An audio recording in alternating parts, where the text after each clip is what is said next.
എല്ലാവർക്കും ജെറിക്സ് മീഡിയയിലേക്ക് സ്വാഗതം. സംസ്ഥാനത്ത് വരും ദിവസങ്ങളിലും ഒറ്റപ്പെട്ടയിടങ്ങളിൽ ശക്തമായ മഴ തുടരുമെന്ന് കേന്ദ്ര കാലാവസ്ഥാ നിരീക്ഷണ കേന്ദ്രം അറിയിച്ചു. 7 ജില്ലകളിൽ യെല്ലോ അലേർട്ട് പ്രഖ്യാപിച്ചിട്ടുണ്ട്.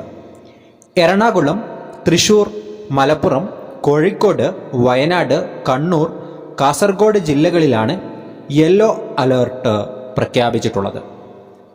കേരള തീരത്ത് കള്ളക്കടൽ പ്രതിഭാസത്തിനും ഉയർന്ന തിരമാലക്കും സാധ്യതയുണ്ടെന്നും ദേശീയ സമുദ്രസ്ഥിതി പഠന ഗവേഷണ കേന്ദ്രം അറിയിച്ചിട്ടുണ്ട്. അതേസമയം മഹാരാഷ്ട്രയിൽ നാശം വിതച്ച് തുടർച്ചയായ മഴ.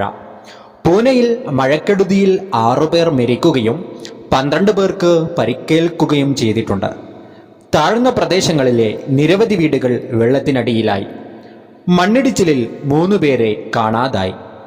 പ്രളയത്തിന് സമാനമായ സാഹചര്യത്തിൽ നഗരത്തെ നിസ്സഹായാവസ്ഥയിലാക്കിയ സർക്കാർ അലംഭാവത്തെ കുറ്റപ്പെടുത്തി സുപ്രിയ സുലെ. കഴിഞ്ഞ 24 മണിക്കൂറിനുള്ളിൽ തുടർച്ചയായി പെയ്യുന്ന മഴ മഹാരാഷ്ട്രയുടെ പല ഭാഗങ്ങളിലും നാശം വിതച്ചു. പൂനെയിൽ താഴ്ന്ന പ്രദേശങ്ങൾ വെള്ളത്തിനടിയിലായി. അവശ്യ സേവനങ്ങൾ തടസ്സപ്പെട്ടതോടെ ജനജീവിതം ദുസ്സഹമായി. മഴയുമായി ബന്ധപ്പെട്ട സംഭവങ്ങളിൽ 6 പേർ മരിക്കുകയും 12 പേർക്ക് പരിക്കേൽക്കുകയും ചെയ്തു. മണ്ണിടിച്ചിലിൽ 3 പേരെ കാണാതായി പൂനെ ജില്ലാ കളക്ടർ അറിയിച്ചു. താഴ്ന്ന പ്രദേശങ്ങളിലെ നിരവധി വീടുകൾ വെള്ളത്തിനടിയിലായി. 100 കണക്കിന് ആളുകളെ സുരക്ഷാ മേഖലകളിലേക്ക് മാറ്റിപ്പാർപ്പിച്ചിട്ടുണ്ട്.